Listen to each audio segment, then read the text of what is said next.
My name is Julia Lee and I'm an equity strategist with Bell Direct.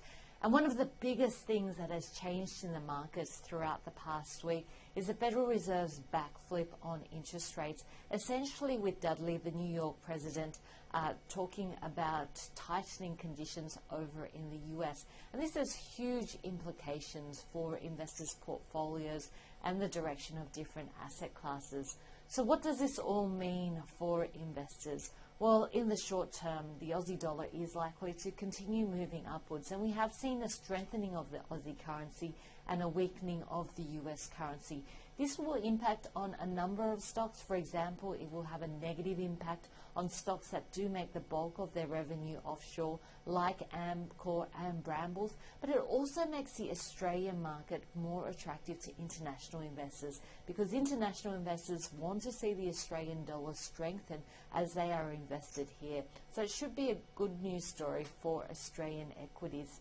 Secondly, there's a very high correlation between the direction of currency and commodity prices, and that's because commodities are traded in US dollar terms. So if we do see the Aussie dollar continue to move higher, we should also see commodity prices moving higher. And essentially it does mean that in the short term we are back to that low rate, looking for yield type of environment. In the medium term, though, it is a little bit more difficult, and the problem is that the market is losing confidence that central banks are going to be able to stimulate growth and stimulate inflation. So in the medium term, we're looking at an erosion in terms of sentiment. Over the long term, it is a little bit harder, and I guess the very low interest rate environment that we've seen since the global financial crisis means that there are distortions in the market, and at some point that needs to come to an end. However, it's very difficult to time corrections in terms of the market, and that's why investors are taking a much shorter time frame with a lot of the strategies, because the longer term is becoming much more difficult to time. So that's what's changed in terms of the markets, and this is important because the markets are so macro sensitive at the moment. In fact, it's probably the most macro sensitive environment that we have seen in years, if not decades. So the macroeconomic data is very important, and there are two key pieces of data to be watching this weekend. First of all will be US non-farm payroll numbers.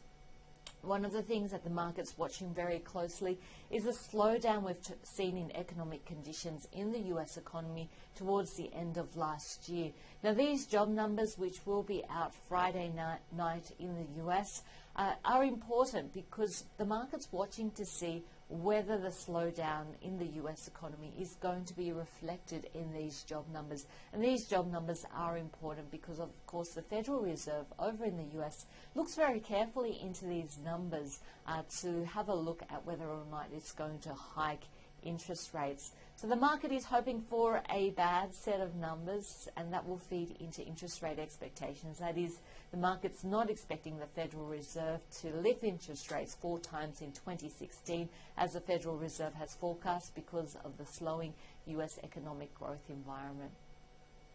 The other key piece of data to be watching out for is on Sunday and out from China.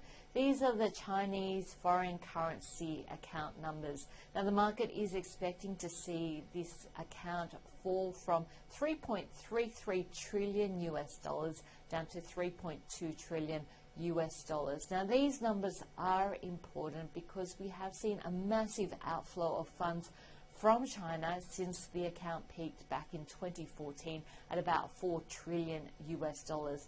Now, if this number is better than expected, that would mean that the People's Bank of China, the PBOC, has a handle on all the outflows that have been happening with domestic money moving offshore, and that would be a positive for risk assets. However, if this balance comes in lower than expected, then expect to see a risk-off environment. This would be bad news for the stock market because it means that outflows continue to be quite strong.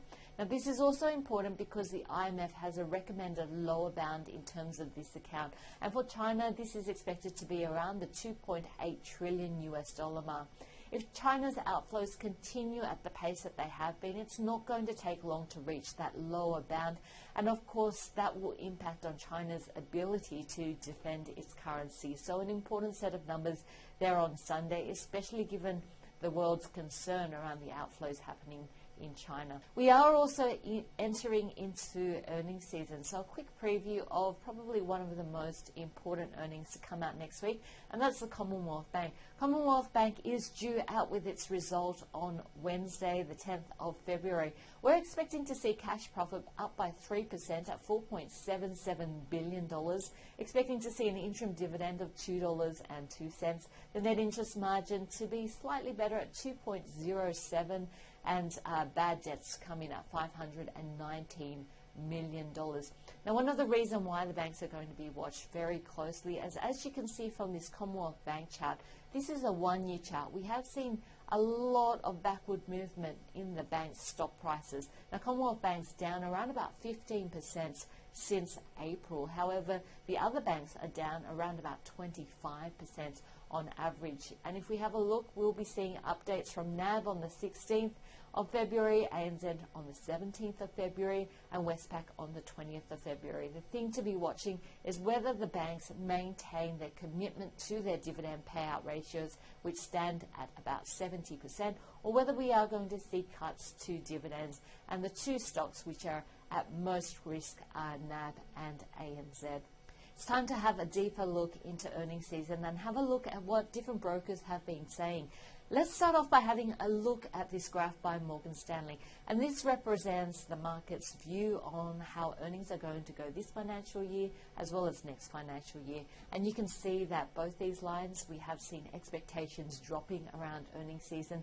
This particular earnings season, we are expecting to see earnings drop by about 6%, mostly because of the damage that we have seen from resource companies because of the lower commodity prices. Let's have a look now at what the brokers are saying will outperform and underperform this earnings season. And we're going to kick off by having a look at Macquarie's recommendations here.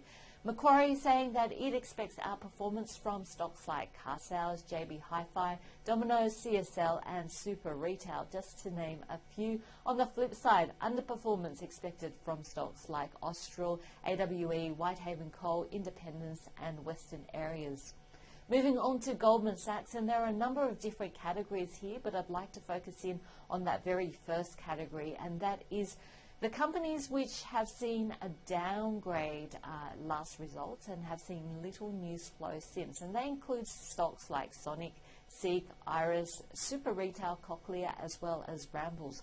On the other side, stocks which have seen upgrades include JB Hi-Fi, TPI, Boral, as well as SGR and Adelaide Brighton. Thanks for joining this weekly video on what's likely to drive the markets in the next week. I'm Julia Lee, an equity strategist from Bell Direct. Thanks for joining us and hope to see you next week.